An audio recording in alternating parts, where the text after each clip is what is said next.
অন্য নারীর সঙ্গে স্বামীকে অন্তরঙ্গ অবস্থায় ধরলেন স্ত্রী। অভিনেত্রী নক্ষত্রের সঙ্গে বিয়ে করেন তেজা নামে এক ব্যক্তি, যিনি দক্ষিণী ফিল্ম ইন্ডাস্ট্রির সঙ্গে যুক্ত। 2013 সালে এক সিনেমার কাজেই তেজার সঙ্গে দেখা হয় নক্ষত্রের। তারপর প্রেম ও বিয়ে, ভালোই কাটছিল সংসার। কিন্তু নক্ষত্র বুঝতে পারেন তার স্বামী পরকীয়ায় যুক্ত।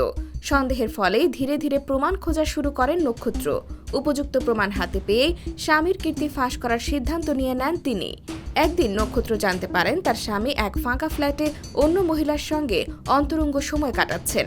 তখনই সাংবাদিকদের সঙ্গে নিয়ে সেই ফ্ল্যাটে পৌঁছান নক্ষত্র। একেবারে হাতে নাতে ধরে নেন স্বামীকে। সংবাদ মাধ্যমের ক্যামেরার সামনেই শুরু হয় তুমুল ঝগড়া।